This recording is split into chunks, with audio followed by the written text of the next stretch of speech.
C'est avec une joie indicible que nous nous retrouvons pour ce nouveau numéro de l'émission Afrique Edu, dont l'objectif est de voyager à travers différents pays du continent africain à la recherche de toute information liée à l'éducation.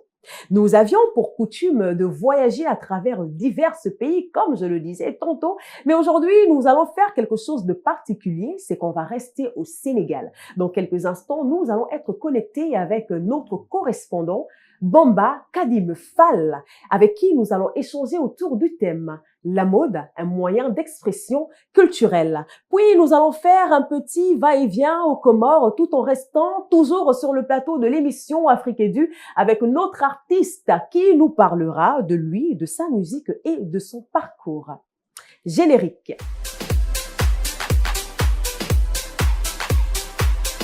Chers amis, bonsoir et bienvenue sur votre chaîne Télé-École qui est la première chaîne éducative au Sénégal et partout en Afrique et dans votre émission préférée Afrique Edu.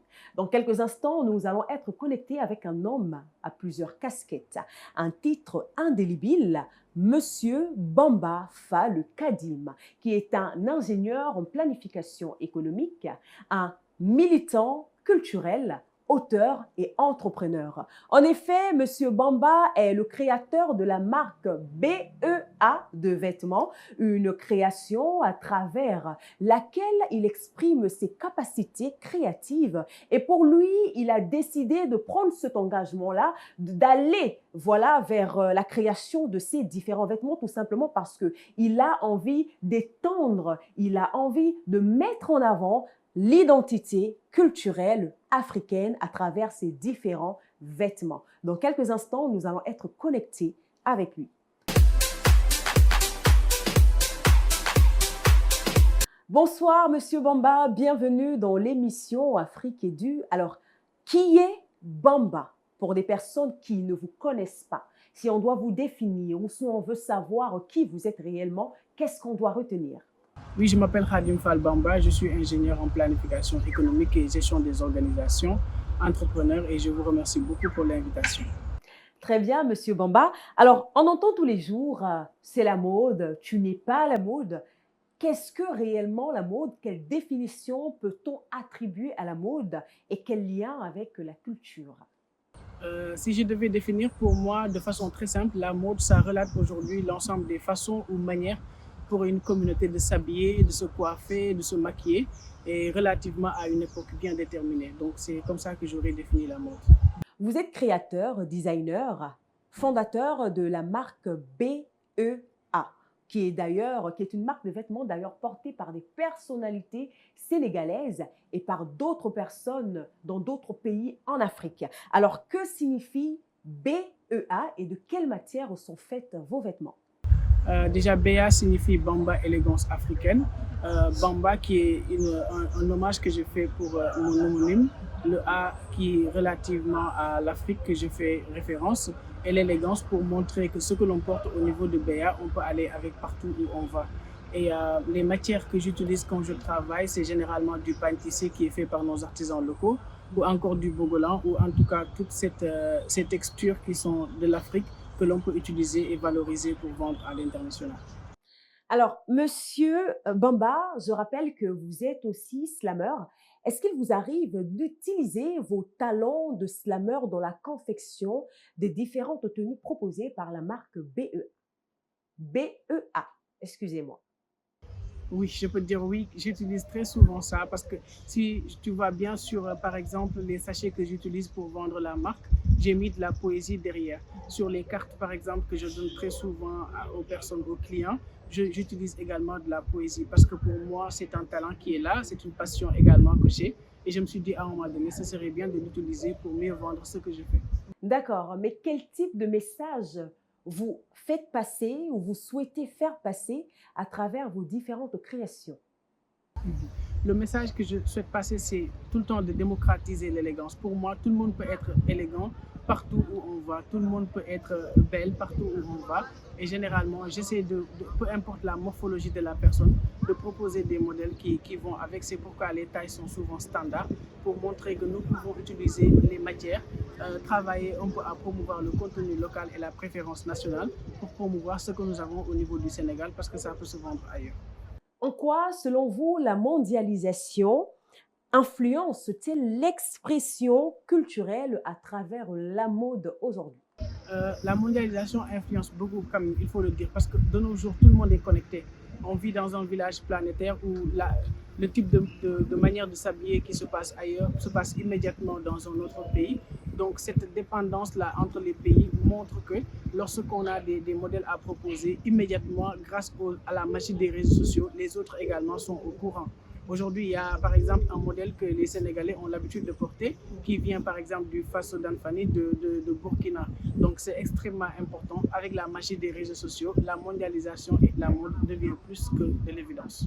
Merci pour la réponse. Y a-t-il des exemples de vêtements ou accessoires traditionnels, en particulier qui symbolisent la culture sénégalaise? Oui, et généralement, je les utilise aussi quand on prend l'exemple sur le fameux farumbam que nos aïeux avaient l'habitude de porter pour aller au champ. Moi, je dis de nos jours que les bulots remplacent les champs d'antan, donc j'en fais également, que je modernise. Les grands boubous qui symbolisent très souvent une certaine élégance, je l'utilise également dans le cadre de mes créations. Donc il y a énormément de coupes tradis modernes aujourd'hui que j'utilise pour l'incarner aujourd'hui dans ce que je fais. Bien, Monsieur Bamba. Alors, pour finir, quelle suite pour Béa? Est-ce que vous avez envisagé, est-ce que vous comptez un jour organiser des défilés ou de vous allier à des grandes marques créatrices afin de faire de Béa une marque connue à l'échelle non seulement nationale, mais internationale? L'échelle internationale. Oui, c'est le souhait de toute marque qui débute, hein. C'est d'aller à un niveau où on organise aujourd'hui des défilés, où on participe à des explosions de grande envergure. Et tout ça, c'est des rêves que nous avons. Mais nous croyons à une chose, c'est qu'il faut ramper pour arriver au sommet et que petit à petit, l'oiseau fait son nid. Mais nous souhaitons tout cela. Merci, Monsieur Bamba, pour votre participation dans l'émission Afrique Edu. On se retrouve très certainement à la prochaine.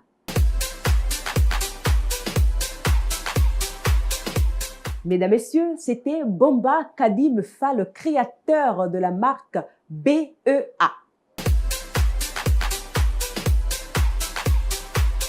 Chers téléspectateurs, place maintenant à notre moment d'échange avec notre invité spécial sur le plateau de l'émission Afrique Edu. À tout de suite.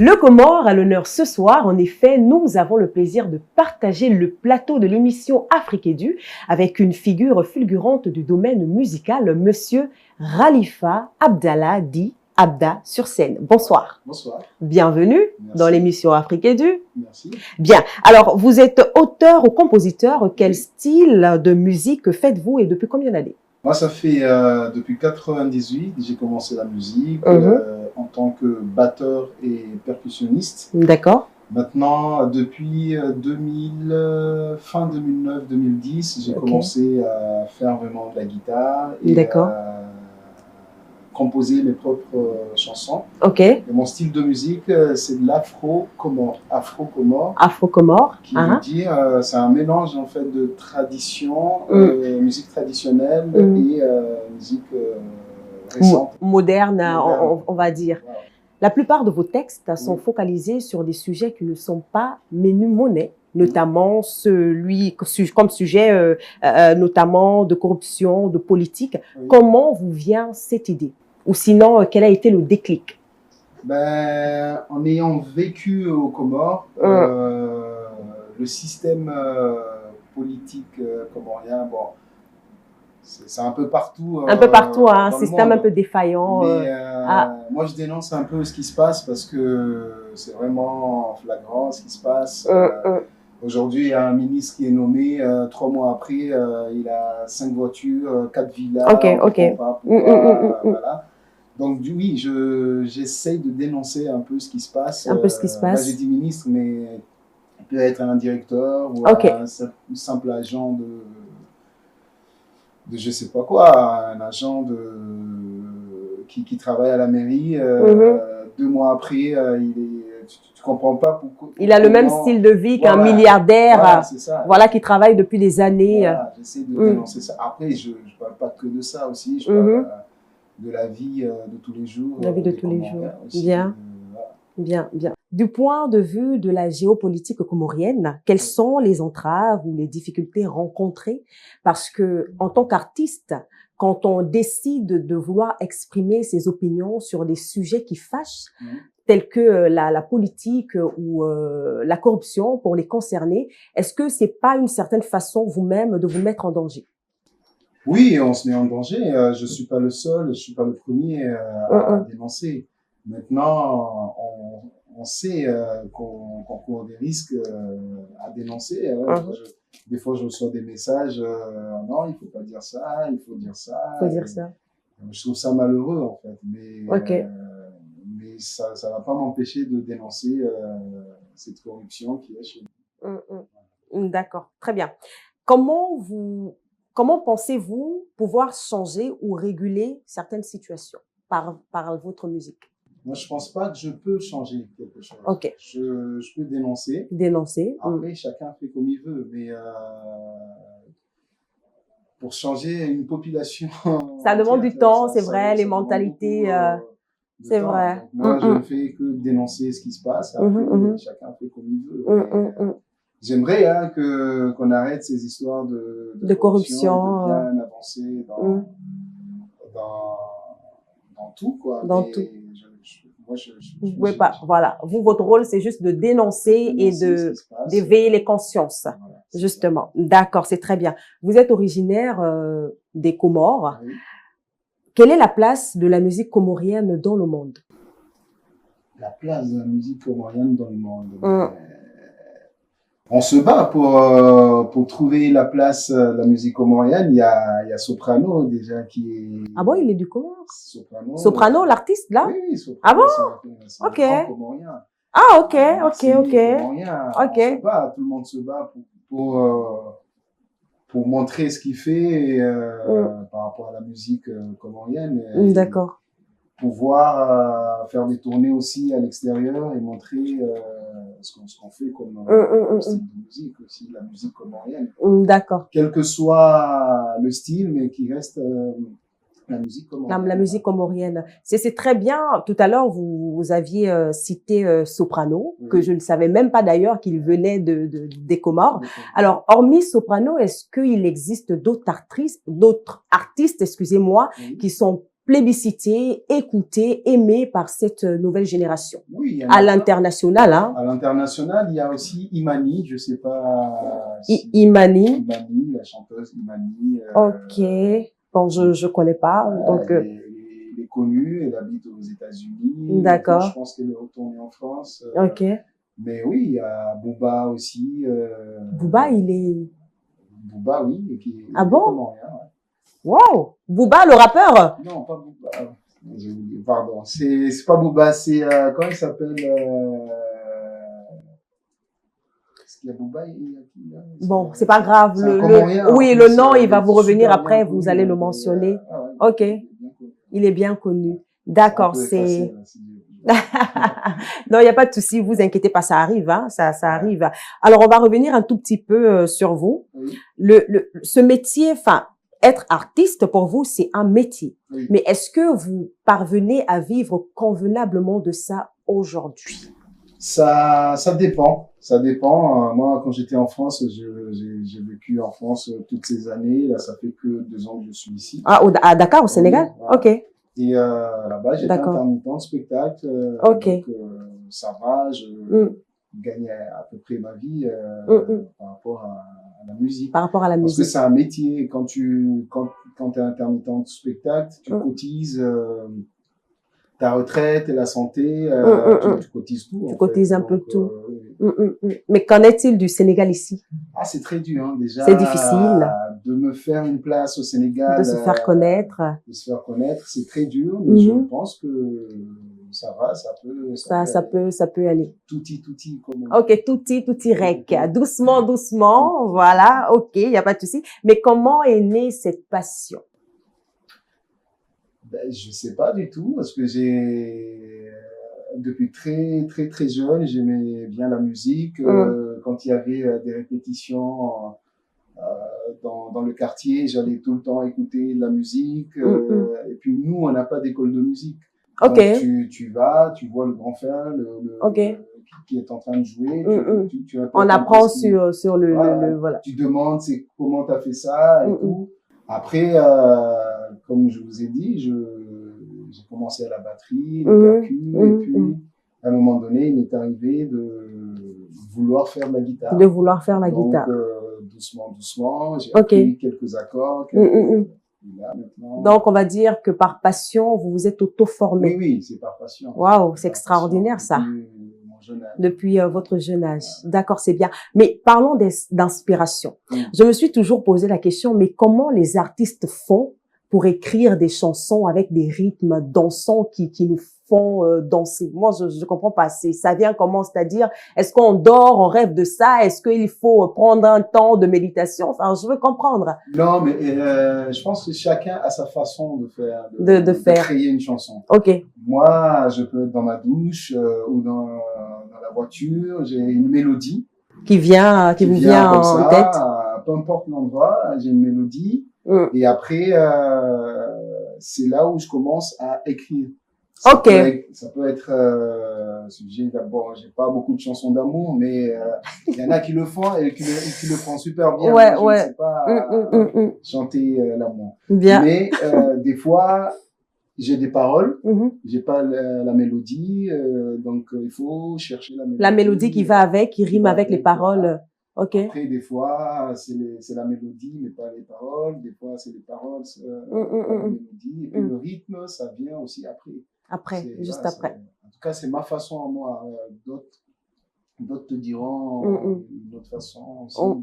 Chacun a sa façon. Ah, c'est bien. Donc, artiste, être musicien, chanteur, ça demande aussi beaucoup de créativité. Oui. Parce qu'une personne lambda comme ça, moi, par exemple, je peux pas. Peut-être parce que je suis pas passionnée parce que je trouve ça vraiment extraordinaire. Bien. Alors, quelles sont les difficultés qu'on peut rencontrer dans une carrière d'artiste? Les difficultés, il y en a beaucoup. C'est déjà quand tu joues avec des gens, il faut que les musiciens qui t'accompagnent croient à ton projet. C'est-à-dire, par exemple, ici, j'ai un grand problème, c'est que les musiciens ne sont jamais là. Ils sont jamais à l'heure. D'accord. À l'heure de la répétition. Ici, tu payes des studios pour aller répéter. Le gars, il arrive 1 heure après, ou pas du tout. Il te prévient pas. Et toi, t'es là, t'attends, mais personne ne vient. Et puis, psychologiquement, c'est très dur. C'est épuisant, surtout. Le jour du concert aussi, t'es là, ton musicien, il te prévient pas, mais t'attends. T'attends. Et puis, je suis quelqu'un de très stressé déjà à la base. Là, t'es là, et ici, je rencontre vraiment ce genre de difficultés. D'accord. C'est très dur. C'est très dur. C'est très dur. C'est très bien. Alors, depuis 2013, vous êtes sous les feux des projecteurs. Quelle a été la période la plus marquante de votre carrière? Alors, j'ai eu quand même des périodes up and down. Voilà. Mais j'ai vécu à Montpellier et c'est là où j'ai vécu à Mayotte avant d'aller à Montpellier. Mayotte, c'est une île comorienne. Oui, justement française. Et c'est là où j'ai fait mes débuts. C'était super bien parce que c'est là où je commençais et je voyais que les gens appréciaient un peu ce que je faisais. Et après, quand j'ai déménagé en France, j'étais dans une région qui s'appelle Istres. Et à Istres aussi, j'ai eu un moment ça se passait super bien. Ça se passait super bien. Et là, au Sénégal, ça va, ça se passe bien, mais il faut que quand même j'arrive à avoir ma place aussi. Avoir votre place. Et je joue pas mal. J'ai quelques dates, mais il faut que je sois un peu... Voilà, pas donc, que Dakar. justement, un peu partout, aller un peu dans d'autres villes, Voilà, justement, ça viendra avec le temps. ça Ça viendra.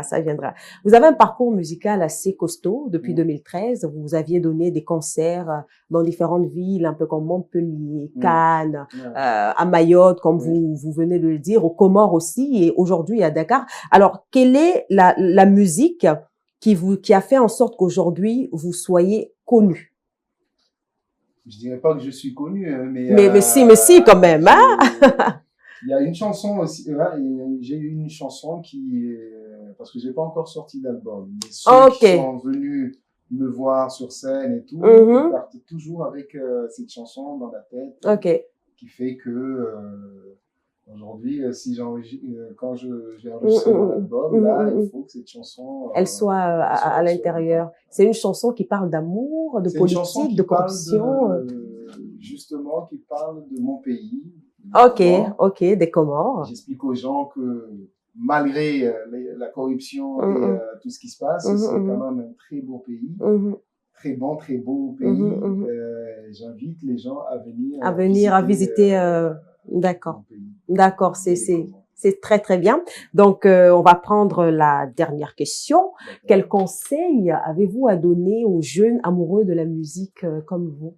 De ne jamais lâcher. Bien. De ne jamais lâcher et de ne pas se dire que du jour au lendemain, on va percer, voilà. Il faut beaucoup de travail, des années de travail et la preuve, moi, ça fait beaucoup d'années que je suis dans la musique. Oui, depuis 2013 quand même. Il y en a, c'est pas que depuis 2013, depuis 98. Ah, ok, depuis 98. Après 2010, c'est là où j'ai commencé à composer. Composer, tout ça. Il y a des gens, voilà, ça marche, d'un coup, ils font une chanson, ça marche super bien, et puis des années après, tu les entends. Nous, moi, en tout cas, ce que j'aimerais, même si ça prend du temps, mais quand ça décolle. Ça décolle vraiment. Ça décolle vraiment. Exactement. Donc, ne jamais abandonner, de croire. Il faut croire à ce que l'on fait, exactement. Puis, ne rien lâcher, quoi. Il faut tout le temps travailler. C'est ce qui va te pousser à. D'accord, c'est très bien. Voilà. Ok, merci beaucoup pour le conseil. En tout cas, j'espère que les jeunes vont le comprendre et surtout les mettre en pratique. Nous sommes bel et bien arrivés à la fin de l'émission, mais vous saviez déjà en venant que vous ne pouvez pas venir sur le plateau de l'émission Afrique Edu en tant qu'artiste et partir sans nous proposer quelque chose quand même. Voilà, donc ça nous fera vraiment plaisir. J'aime ma guitare. Très bien, super. Donc, on va vous écouter. Vous allez nous jouer quoi? Je vais vous jouer la fameuse chanson, alors. Ok, la fameuse chanson. Bien.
Waouh, quelle belle mélodie, mesdames, messieurs, chers amis. Comme on le dit, toutes les bonnes choses ont une fin. Et c'est d'ailleurs sur cette belle mélodie dansante et douce que nous allons mettre fin à l'émission Afrique Edu. N'oubliez pas de vous abonner sur nos différentes pages Facebook, Instagram, TikTok et aussi nous avons une chaîne YouTube au nom de Télé-École. Suivez-nous sur le bouquet Canal+ au numéro 225 TNT 20.